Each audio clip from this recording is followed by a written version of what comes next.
Part 3: The Fall of the Architects and the Awakening of Humanity. The experiment had begun, and the orbs sang. The phoenix burned in the sky, the Ouroboros rolled across the waters, the peacock's breath kissed the air, and matter held its ground. For cycles uncounted, the planets followed their rhythm. Frequencies moved as waves, harmonics pulsed through DNA, and the 9 pillars hummed the song of Ma'at. Yet even in the perfection of vibration, imbalance whispered its first note. The supreme arches observed and waited. They knew the experiment was alive not merely in law, but in choice.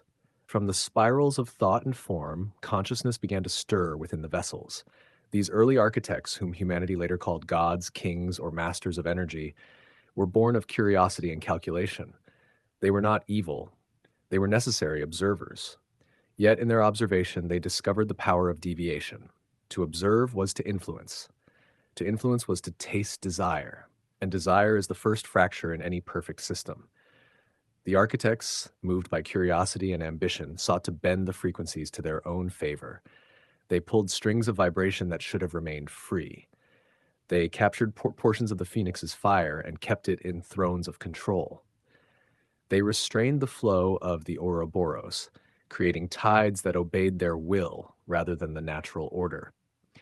They harnessed the breath of the peacock, slowing moments of inspiration, compressing the ephemeral into prisons of permanence.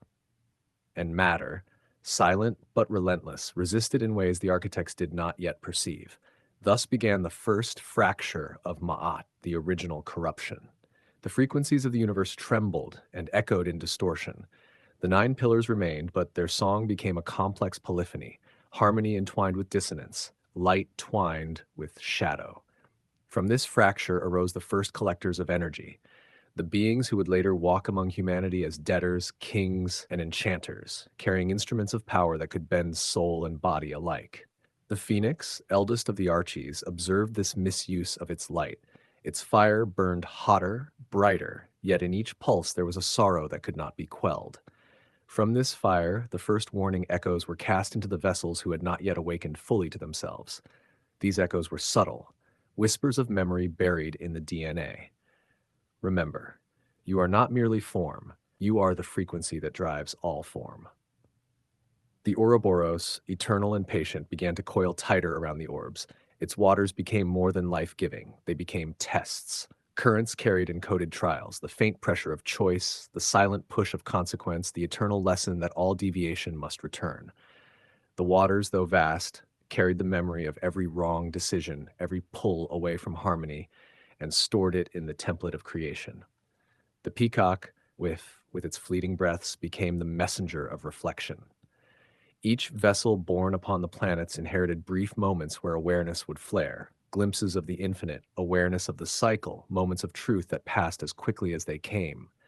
Humanity called them inspiration, insight, intuition, but in reality they were the whispers of the arches, the chance to remember and realign before choice hardened into habitual error. Matter, the silent witness, remained the final arbiter. It pressed against all things, grounding, resisting, demanding correction. Even the corrupted architects could not escape its law. Gravity, friction, decay, entropy, they were matter's counsel. And yet even matter could not act alone. It required the vessels, the agents of consciousness, to participate in the great experiment of restoration.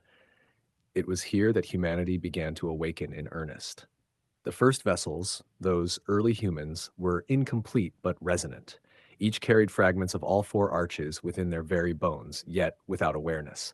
The phoenix's spark, the Ouroboros' water, the peacock's breath, and the grounding force of matter were encoded in their DNA, yet dormant.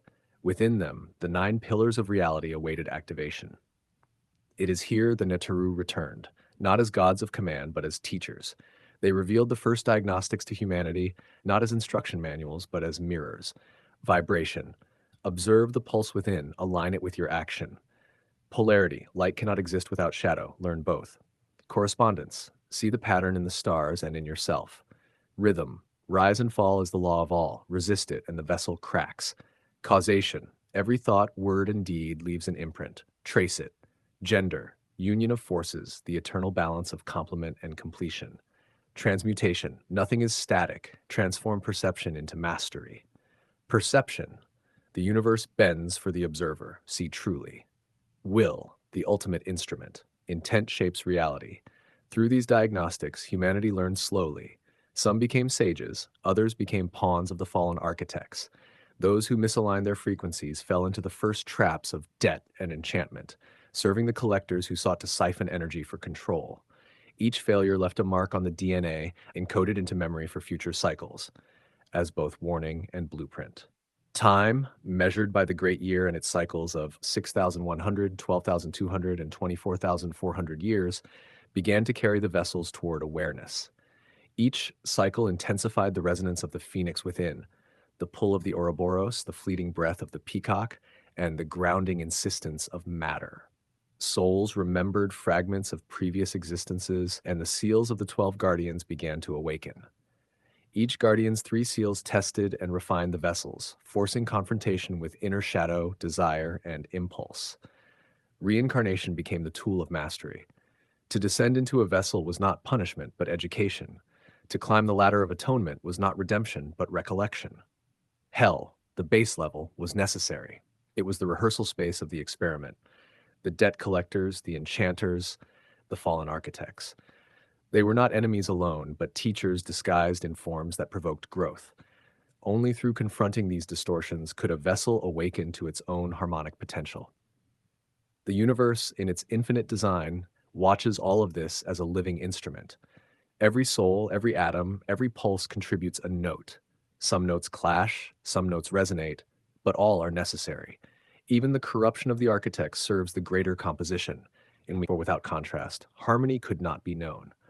Child of matter, remember this. Your DNA is the memory chip, your body the temple, your mind the laboratory. Every breath of the peacock, every flame of the phoenix, every current of the Ouroboros, every weight of matter courses through you. The architects may tempt, the collectors may bind, yet you are both the student and the composer. Tune yourself. Learn the diagnostics. Ascend or descend consciously. Every failure, every triumph, every choice is a note in the eternal symphony. And when the frequencies align, the phoenix will rise in your chest, the Ouroboros will flow through your veins, the peacock will awaken your breath, and matter will ground your purpose. Then you will know the truth. You are not a mere observer of creation. You are its experiment, its note, its conductor. You are the universe remembering itself, and the song has only just begun.